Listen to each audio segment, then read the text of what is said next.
everyone. So I'm going to be going over how I picked those options because I got a question here about breaking this down. In my trade channel, what I mentioned here was gambling a far out of the money BE call for reversions and earnings gamble. And I guess if you're kind of new to options or you don't trade with those a lot, it's kind of confusing what that might mean. So if we take a look at BE over the course of the day, we can see at the very beginning of the day there was a pretty substantial drop relative to the prior market close. So there was about a 5.53% drop. But I guess from the prior day close highs, it was almost a 9% drop. Now, because I also zoomed out on the chart, I also saw that there was earnings today. And so at the very beginning of the day, I saw BE was one of the weakest stocks coming out of the gate. And I had it on my watch list because I knew there was earnings today. Now, we saw this drop, and I decided at this drop to enter a gamble position, expecting some reversion over the course of the day, as well as good earnings to potentially make it a large move higher. Now, I did this because I'm mostly betting on the data center, AI, energy narrative, and I know that BE is one of like the front runners in the space, and they had like their Oracle deal a while back or something like that. And so I felt like this is just a feeling, it's just a vibe, and that's why it's also a gamble because it's a coin flip. You don't know if it's going to go up or down on earnings. But some of my largest wins, I guess, have come from taking these earnings gambles like we saw on Intel a few days ago. And so when I have that gut feeling, I don't have that. I don't. It is still a gamble. It's a 50-50. It's actually worse than a 50-50, but as long as you're kind of defining your risk, I think that taking these trades is reasonable, especially if you have like somewhat of a read on the market. And so I was betting on that reversion. What I want to show you here is the options profit calculator to kind of get a sense of what the option prices were like. Now, at the current price it's at, which is more or less like where it was when I bought it. So we can just use that as the example. This current price is going to be, at least with the way that this calculator works, the price at the very end of the trading day market close, not post-market close, because options can't trade after market hours. So the option that I chose to purchase was the one expiring in 3 days, May 1st. Now, this is the first gamble, right? Options that expire really close to the day will have a lot of theta decay, which is time decay. And that's when the options values drop a lot due to just the nature of the expiry. Now, I knew this going into it, that it would have a pretty high theta, but my gamble on it was that it would move really hard after earnings in one direction. And the direction that I chose is up. Now, the second gamble that I took was that I was targeting 270 all the way up here. And the way that I determined that price was just visually. So it's also just a feel kind of thing, right? My gut feeling was that there would be reversion and there would be follow through to the upside. So I just kind of did it like by eye and took the top value here and was like, okay, if it goes up a lot, it'll probably go up, say, 10%. Right? And from the bottom here, is it reasonable for it to go up to 270? Right? That's 20%. In the past few days, we've seen good earnings rocket these kind of data center tech stocks to upwards of 20% higher. And so I felt like, okay, it could be reasonable. If BE's earnings are super good, this could skyrocket it.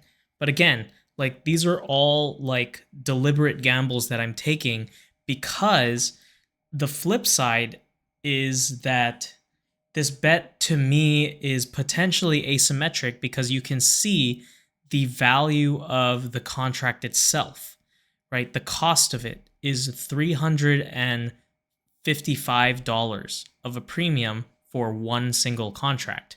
And so if you do that and you win, right, what you can see with the profit calculator is that if it gets to 270, you're going to be up 351% on your position. But this is not the full case, right? There's also something called IV crush. Now, after earnings, IV, which is implied volatility, goes down a lot. This is because when earnings happens, the valuation of a stock that everyone does to calculate with their actual earnings values, it converges. So that means the volatility essentially dives down really hard. Now, for this, I actually don't even know the math behind it, to be honest. I know that it moves, and I know that uh, it can go from anywhere from like 50% to 80% or whatever.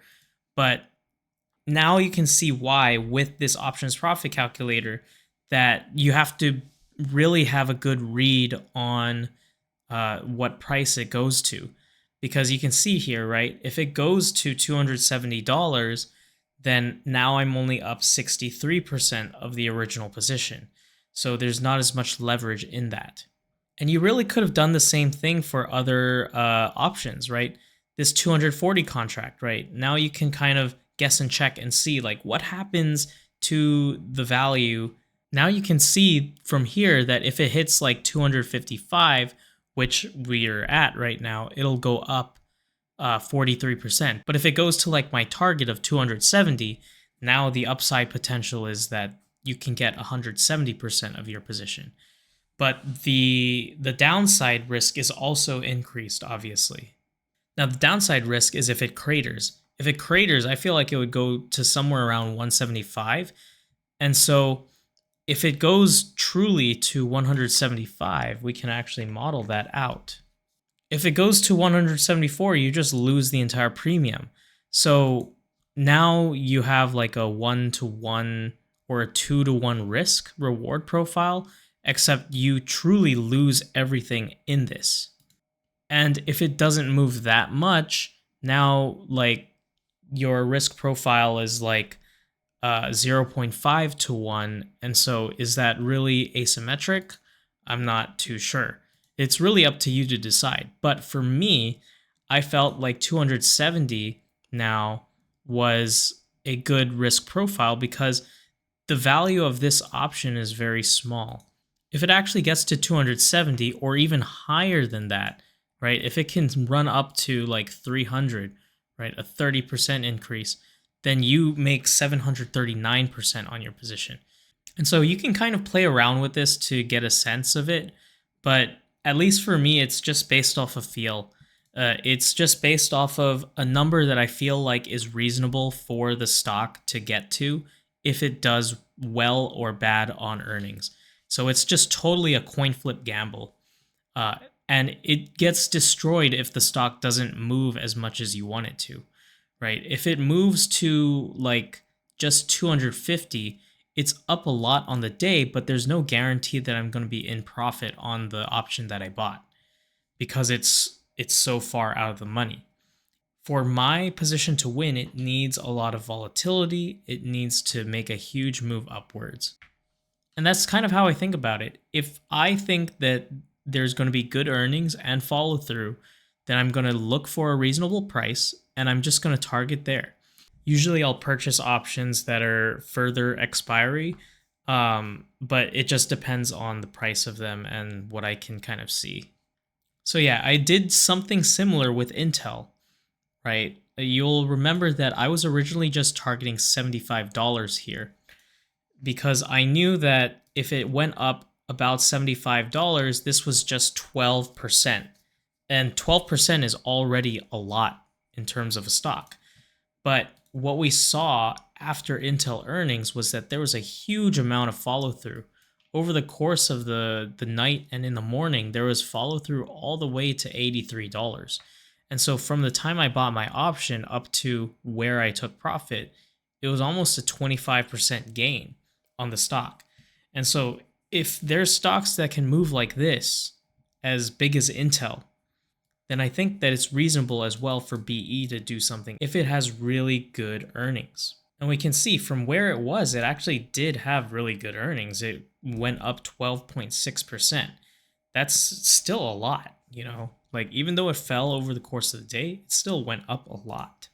And I think that there's potential for this to run even further because it broke through the prior high that was made from it. And so even if I don't get the full value out of my current options because it didn't hit 270, depending on the price action that forms, I might enter a position hoping for further upside beyond this, longer dated. And yeah, hopefully that was helpful. I linked a video of an options resource that I know might be good if you want to dive deeper into the math of things rather than kind of feeling it out. But honestly, now I don't really think about the math too much. I just kind of just buy an option that feels right, and not too expensive because I'm just using it as leverage to bet on upside or downside. But yeah, let me know if you have any more questions.